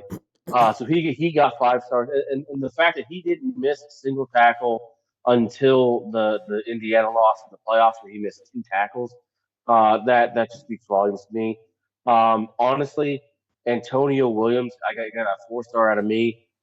He could be their number two receiver coming out of camp. The dude tore it up at Clemson. I understand Clemson had a down year and a shit year and things like that. But this dude was good for them. He had been good for them in the past. Um, I mean, with the Commanders having depth issues at wide receiver, like Traylon Burks is their number three. I mean, come on now. So you put this guy in there. Terry McLaurin, he's been injured. He's also 31. So I think this guy will be really, really good for them. I love that fit. Joshua Joseph, the DN from Tennessee, he's just going to be a rotational depth piece. Um, I'm skipping one to get down to the others, just so you know. Matt Golbin, the center from Michigan State, again, depth piece. He'll be a rotational guy, probably special teams, dude. This one confused me. I gave it 2 stars. Athon Kalikanmanis, the quarterback out of Rutgers. I mean, okay, I guess it's a 7th round pick, but again, did the janitor come in and just say he and enter in a name? I don't get it. And I know this is how it's gonna. I know how this is gonna sound. I need everybody in Buckeye Nation to understand that I have not waned at all. But my favorite pick of theirs was the 6th round selection of Katron Allen, running back out of Penn State, with the depth that they have at running back, which is you, me, and Rashad White. The fact that Katron Allen was not a throwaway piece, he was not running back number two, he was 1A or 1B. And the fact that he rushed for over 1,000 yards in a disastrous season for Penn State, this kid could be their eventual number one by the end of this year, not in a couple years. And you got that in the 6th round? Are you kidding me? Yeah. I gave that 4 stars. I think that that's going to be just as good of a building block as Antonio Williams is for that offense. I can't say anything more good about Katron Allen. I don't understand the hate on him. I don't know. I mean, I don't know if he ran a 40, so no, I don't think anybody knows how fast he truly is. Mm-hmm. And that might be the knock on him in terms of speed. Let me look. Because I don't. He ran a 4.4 flat. Yeah, I don't know when though, because it doesn't even say during. It just says during Mm-hmm. draft preparation. So I don't So the know. draft profile was that he was more of a grinder and a chunk gainer. And for people that don't know what that means, is he'll rush for 40 yards on one carry, and then the next 5 carries he'll have 8 yards. Yeah, The average is good, the totals are good, but he just chunked it, which yeah. I I don't see. mean, that's the only knock I think I would see on him because I mean, we're back at Penn State a year ago. He's considered first round talent, running back, day 2 pick, and you get him in the Mm-hmm. 6th round. I feel like a lot of guys that slipped because of Penn State's year that they had. A lot of guys are going to get a lot of steals out of these guys because it's not that they're bad players. By no means are these guys bad players. Him, Singleton, uh, Durant, Danny Dennis Sutton, those guys were all considered. Wheatley, I forget where he went what round. I know it wasn't. I think it was day 3. These I think you're right. yeah, these guys were considered top of like the class. They were considered top of the, like they're competing to be up like the top guy. They have one down year, and then everyone just stops talking about them because of the year that they had. Because Penn State had so many dreams and Mm-hmm. aspirations and didn't hit it. And K-Train Allen got the brunt of that. I mean, he's the lead back there. Him and Singleton 1A 1B, and he goes in the 6th round. He drops like 4 or 5 rounds. Um, Absolute steal. I mean, right now Mm-hmm. they have Bill, Rashad White, Jerome Ford, and then Katron Allen. There's no reason for me Uh-huh. that Katron Allen can't jump forward to at least be the third and then go in a 3-way tie with Bill, White, and Allen in between who's going to be the starting back. None Right. against Rashad White, but, and then But there's a Bill reason has his why he got, moments. yeah. Rashad White played his way out of Tampa Bay Mm-hmm. and ceded carries to Bucky Irving. Yep. I mean, and we saw last year it was flipping between Bill and Chris. So what's to say Katron Island can't just step in I and mean, start stealing carries from you if you're guys? looking at it right now, if they keep that same thing, Katron Allen is the new Chris Rodriguez. He's their power guy. Yeah. Rashad White ain't powered. Bill ain't powered. Jerome Ford ain't powered. Jerome Ford is probably a third down guy that catches the ball, but Bill was also a wide receiver in college. Mm-hmm. So, I mean, he could be the third down guy, and it could be between White and Allen for the early down. I mean, I don't because the Commanders are notorious for taking 6th round running backs and turning them into Jesus for like 4 years, and then they go non-existent. Um, who was that one that they had? Alfred Morris. They did that same thing with Alfred Morris. Yep. Fantastic 6th round pick for like 3-4 years, and then he just kind of phased out, and that's what it is. The Sonny Styles, I think, was a great pick. Him and Leo Chanel were great pickups. Nothing against Luvu, but I'm starting Styles and I'm starting Chanel. Those two right there, Right. both 6'3", 6'4", fucking middle linebackers in the middle of this 3-4 defense. Who the hell? How you gonna throw it over each of them? They're both athletic. Right. They both can make the plays. Sonny Styles will end up being more of your coverage guy because he's a little more athletic than Chanel is, but Chanel ain't nothing to fuck with. I mean, I like Chanel. I wish the Cowboys got him. I think he would have been a great addition to put next to Overshown. Antonio Williams, fantastic. 3rd round, Antonio Williams, even better. He was up there for receivers for me. I was seeing him as a 2nd round guy. Get him at the top of the 3rd round, absolute steal. I'm not too familiar with Joseph's. I don't think I was too high on him. Same with Gublin and same with Athen from Rutgers. I don't know why they took Athen from Rutgers, but it is what it is. But I mean, overall wise, I think it's a pretty good draft. They hit on what they needed. You can never have too many pass rushers, especially in this type of defense. So have another guy to come in and rush the passer, the guy from Tennessee, Joseph. But Allen, Williams, and Styles, I mean, you just nailed 3 picks. You absolutely killed Yeah. 3 picks Mm-hmm. and filled in holes that you should have filled in. So I think it was overall was pretty good. I like that draft more than I like the Giants draft, if I'm being honest. So next one is everyone's favorite team, America's team, the Dallas Cowboys. What do you got for us with this one? What is their average? 3.38. All right. Third in division, 6th in the conference, 14th overall. Middle of the pack. And Wherever again, they belong. this isn't just the draft. This is their off season as a whole. Filling needs and stuff like that. So call it bias, call it whatever you want. I'm going to side with the Dallas doctors that said that the knee does not concern them. Caleb Downs is an instant starter. The Dallas Cowboys have had a need at safety for a long time. This fills it, and Yeah. even if he doesn't lead the team in tackles, even if he doesn't lead the team in interceptions, he is going to be able to be cerebral enough to make sure everybody's in the right place, make sure everybody's on the same page. I mean, this dude said he got bored in college because it was just too easy playing Division I college football on the highest stage. Like, I mean, come on. Malachi Lawrence, I definitely would have taken somebody else over this guy. He's just a pure rusher to me. He's going to be a rotational piece to me. I would have rather, like you said, I would have rather TJ Parker over him. But here we are. We have Malachi Lawrence. And then I think the guy they took after him 2 rounds later is better than he is. Jayshawn Barham. He's a little bit of a tweener. He'll be a rotational guy, but he did play DN. He did play linebacker at Michigan. And I would have rathered him in the second than Malachi Lawrence. Drew Shelton, tackle out of Penn State. I think he's going to need a year or two to get like stronger and get more into the system. I've seen too many Penn State games to the point where I've seen him get beat a lot by some top talent. It's only going to get worse in the NFL. So I kind of think he needs a couple of years to get used to that. Devin Moore, I think it's a sneaky good pick to the point where as long as you're not expecting him to come in and be your corner one, corner two, I think he'd be serviceable. The dude's 6'3", damn near 200 pounds, runs a 4.5. If he doesn't work out at corner, maybe he slides over to the other safety spot.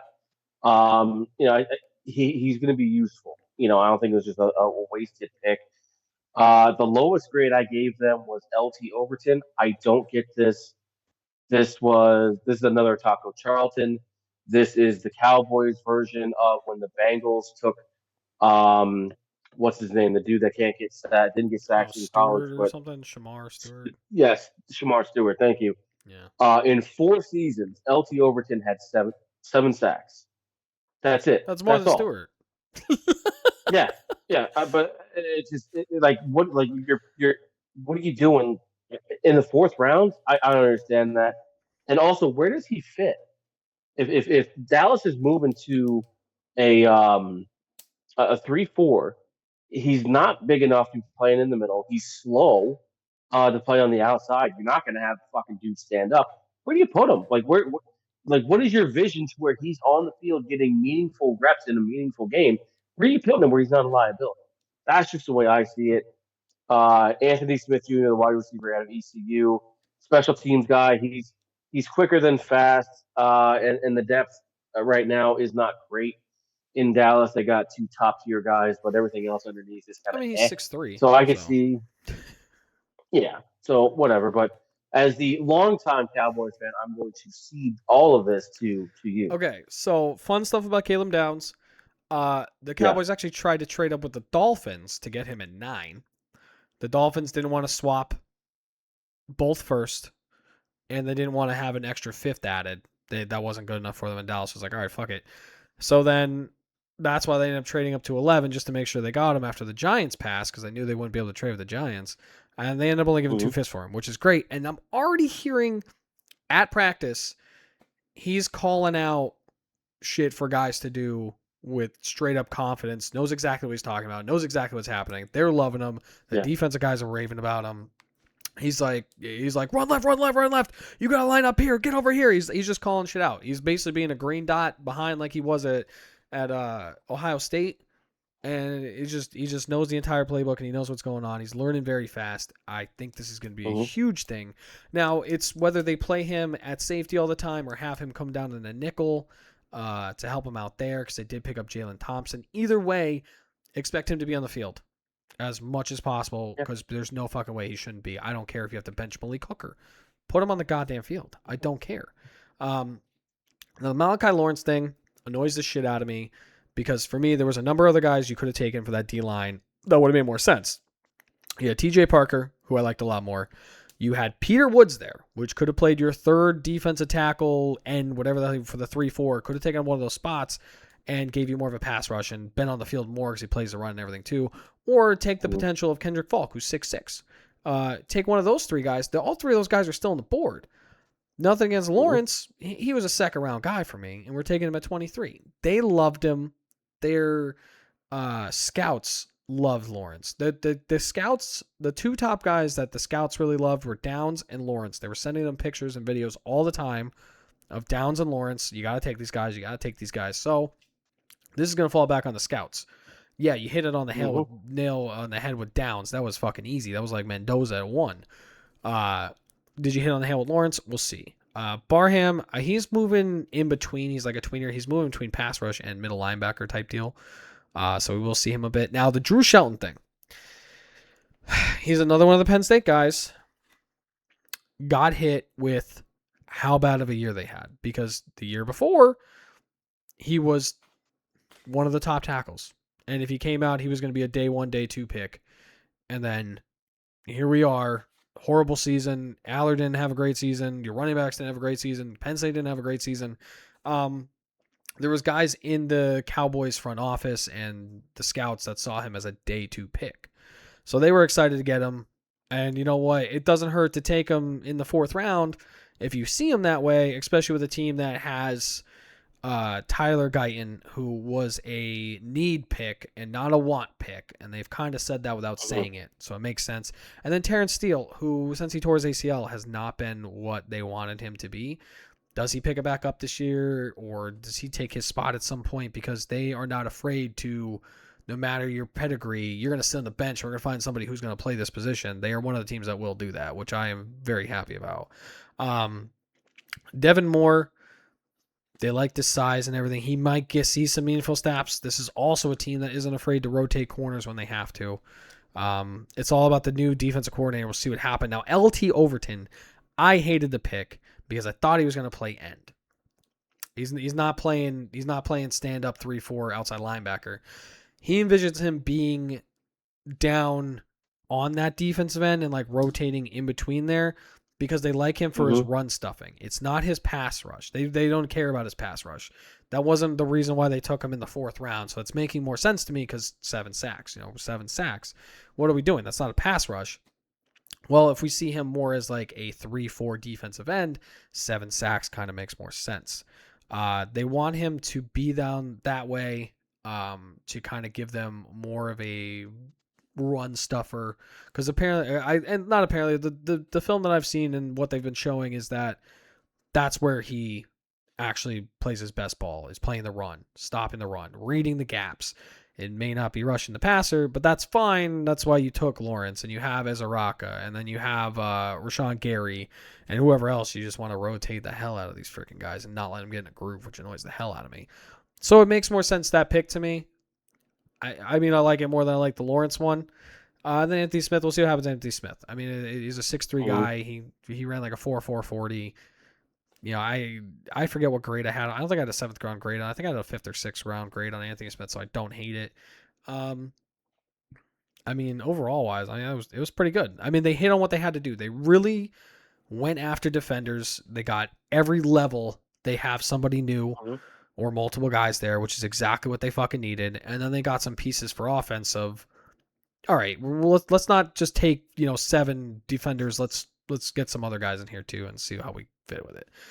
So it wasn't a traditional Jerry draft where like he's reaching for all these guys. Really, the only reach for me was Lawrence, and I don't know if that's him or if that was the scouts. The way that they're doing for him. They're scouts. So I mean, we'll see. I don't hate it. I don't absolutely. I'm like mind blown, loving it, but this is definitely one of the better drafts that I've seen from the Cowboys. And from what I'm hearing, there's a lot of potential with how they want to move these guys. So I'm going to check it out. And the last team we have here is the Philadelphia Eagles that nobody cares about because they suck. What do you got for their average? Because this is the 4th team in the NFC East. Yeah, 4th team in the division.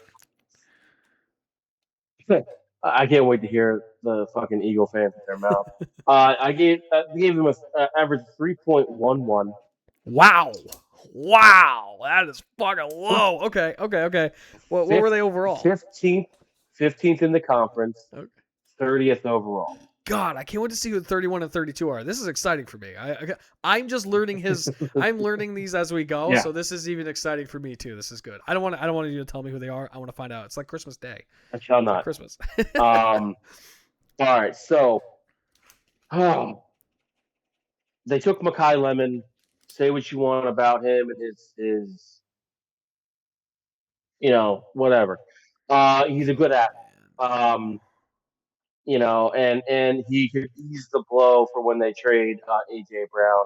Because honestly, I don't see Devontae Smith as something. Eli Stowers, he was some people's number 1 tight end. He did win the Mackey Award, so they had a little credence to that. But I mean, is he going to truly be their tight end 1 when they have Goddard? They still have Calcaterra. Like, where is he going to fit in that? And I kind of thought they had bigger needs than tight end where they got him. To me, it just goes straight downhill from here. Markel Bell is too big to play for a long time. The dude's like 6'9", damn near 400 pounds. Okay. And you know what the human beings have? They have knees, they have ankles, they have joints. Yeah, you know And about take it those. as somebody, yeah, take it from somebody that has bad of all of those, and the weight doesn't help. He's going to be in a car wreck every game that he plays in. That's not good for longevity. He needs to lose weight. I know it's Well, he's the kettle corn, the pot black, but 6'9", and 1/4 and 340 pounds. yeah, yeah. So And I know we can't do anything about his height, and there's a lot, there's a lot of tall dudes in the NFL. That's fine, but there's 340 pounds, but then there's 340 pounds. Okay, there's a difference, and you take a look at this dude, and he is the pounds as a part of pounds. gotcha. Um, I don't really care for this pick, especially with the way the Eagles run the ball. They need guys that are going to have a lot of stamina and the zone blocking and stuff like that. And so I didn't really care for this pick, especially in the third round. Um, I'm not a Cole Payton kind of guy. You say what you want about him throwing the ball. I will never, ever, ever take a left-handed I was quarterback gonna say it's because he's ever. lefty. It's because he's a lefty. It's because he played at North Dakota State. It's An because ageist and a he's a leftist. better runner. It's because he's older. Yeah. I'm not going to go as far as saying that he is Tim Tebow because that's just lazy. But he's a Taysom Hill. Why take this dude who I don't know if you're really sold on Jalen Hurts, you're not going to take a quarterback that is as gimmicky as this guy is. And honestly, he's going to be gimmicky. He has a decent arm, not a great arm. It's not overly strong. It's not weak. He's not terribly accurate. He's just average all around. Okay, like I don't under, and then he's left-handed. You literally have to change everything around they for a they left-handed wanted a quarterback. left-handed Jalen Hurts, so that's what they drafted. Jesus, I guess. A left-handed Jalen Hurts who Michael, throws a better ball. they took Michael Morris, the guard out of Georgia. He's gonna be a depth piece. Cole Wisniewski, the safety out of Texas Tech. I knew Texas Tech teams got drafted from the secondary. He'll be another depth piece. You know how they like to have their linebacker safety guys. The baffling thing to me is they took this Yar Bernard nose tackle out of Nigeria who didn't even know how to snap his helmet. Yeah. I understand it's the seventh round, but this dude has not played a single solitary down of football. He just tested like a freak in his size of an NFL player. I mean, I don't get this. He's the dude that somebody takes to try and stop the tush push, not the team that has the tush push. I don't get that pick. They want to stop And then guys from getting him Keyshawn, to stop him. So I guess. And then Keyshawn James Newby, defensive end of New Mexico. He needs to add weight. He's only 244 pounds. Whether he's a linebacker or not, that's fine. Whatever. Um, with the potential trade of AJ Brown and the fact that they still have a college running back playing quarterback, Saquon Barkley being a year older, their offensive line is starting to age and things like that. And the guys that they took, I'm not convinced they're going to be able to step in and play. The big thing that made Philadelphia great was their lines, and they are both being dismantled now. Um, and then I heard that the Eagles are talking about potentially trading away Cooper DeJean because he doesn't really fit what they do anymore. Oh yeah, yeah. Like that's been said out there that he is going to be traded oh my god, because I can they get his drafted him. jersey. I mean, they go out and they sign Reek Woolen when they have this dude. They're like, oh yeah, he's fine, but we got Reek and we got Quinyon Mitchell. Like we don't, whatever. It's, I don't know. I didn't like this draft at all. Well, I shouldn't say that. I didn't like this draft for them. I didn't like this offseason for them. I think they kind of just rested on their laurels. They lost a lot of leadership. They lost a lot of production. Didn't really exactly um, get it all back either. Um, yeah, I don't know. It just wasn't for me. Yeah, this is probably the first draft in however many years that I've been stroking the Eagles drafts that I honestly don't like it.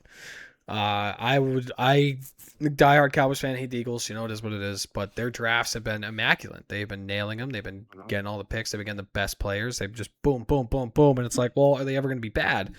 Um, I might start with this draft because they didn't. I don't think they hit. Lemon, the talent's there. The demeanor and the way he is. I don't like it.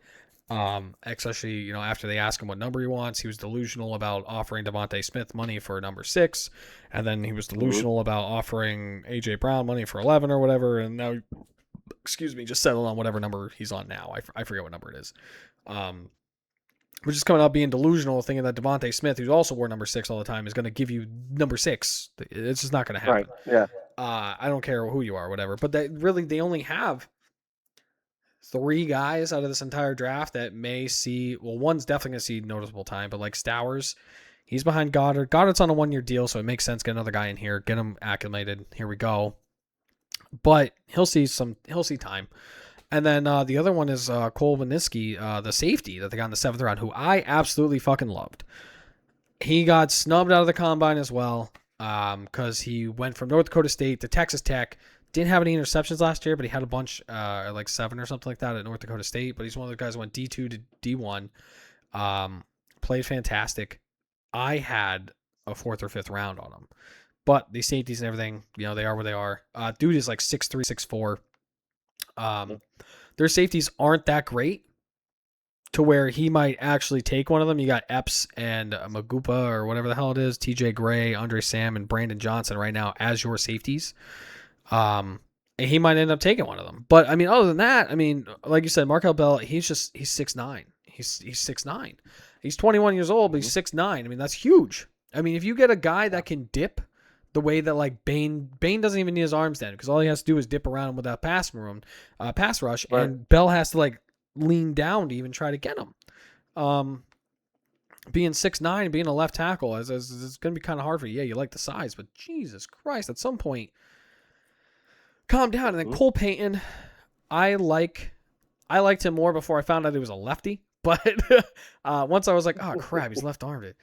He throws lefty. Damn. I like the ball. I like the way it comes out of his hands. I think he throws a good ball. Watching him at the combine was a little hard because they do pander to right-handed quarterbacks at the combine. They didn't like make a special thing because he's left-handed. So some of the play actions and stuff like that were a little bit harder for him. I don't know why you take him though in the 5th when you have Jalen Hurts, Tanner McKee, who people are like, this is our next quarterback. And then you also got Andy Dalton in the offseason. So he starts off as your 4th quarterback. I don't know. Are you cutting one of these guys? You put him on the practice squad? I don't know what your plan is. I wanted to see where Uar Bernard went just because of the crazy fucking numbers he put up. And his physique for being 300 plus pounds, he looks like Aaron Donald at 300 plus pounds. He's not fat. Like we're talking about, there's 300 pounds and then there's 300 pounds. This guy's 300 pounds because it doesn't look like there's no single body fat on this guy.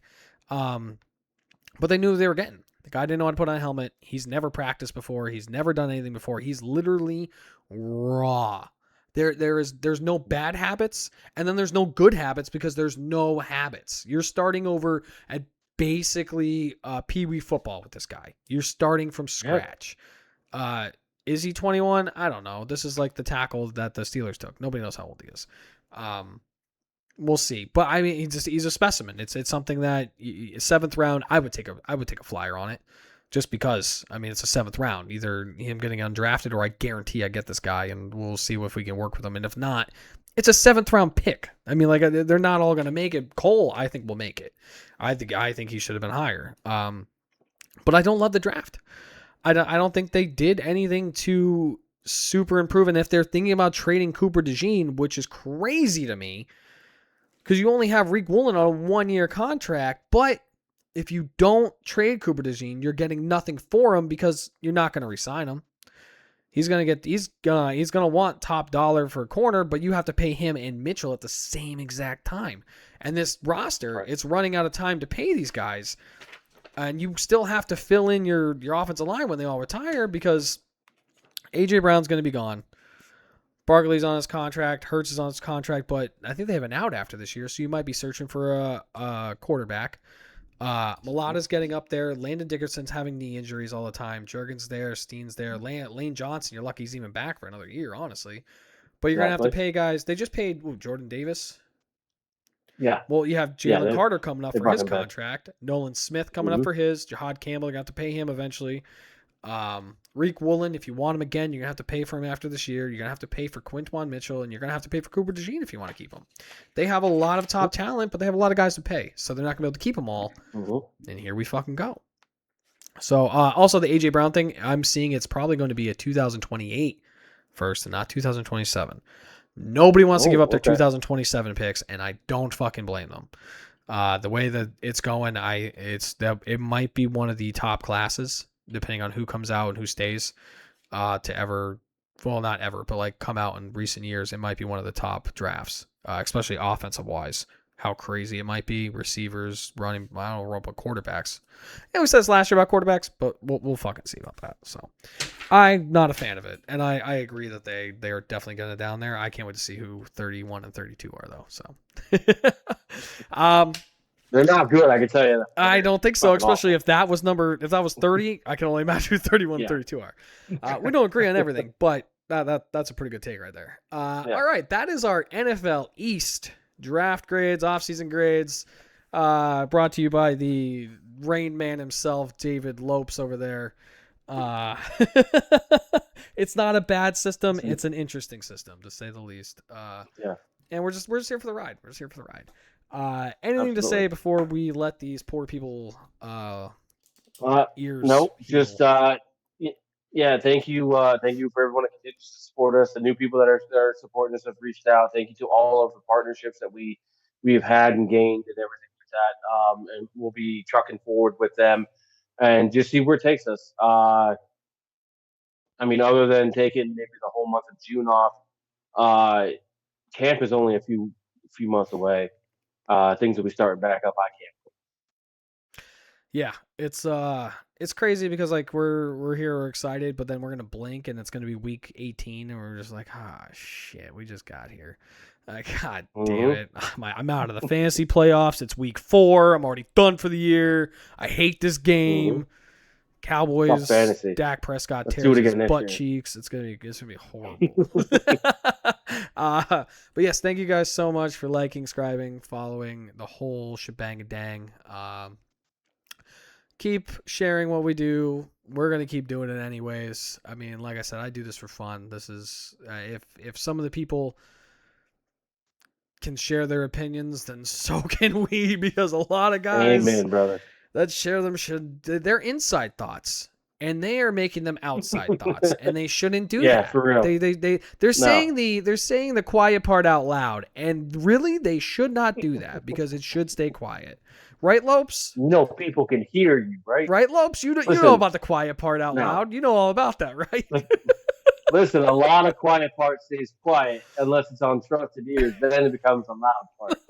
Listen, I know all about quiet parts out loud after I ride home from Pittsburgh, all right? I learned enough. But yes, please do what you guys do. Keep liking, subscribing, sharing. Keep watching. The more views, the more interactions, the more everything you guys can possibly do, the better. So we can reach more people and we can make their ears bleed just as much as we make yours bleed. So again, thank you guys so much. This was another episode of Up to Gut. We will be back again next week with, you want to do NFL North next week? Want to do the North side? Let's do the North. Yeah. The Kings of the North. All right. Anyways, thank you guys so much. You guys have a lovely day, lovely night, lovely evening, whenever you listen to us. And we'll be back again next week with another episode of Up to Gut. We love you. Bye.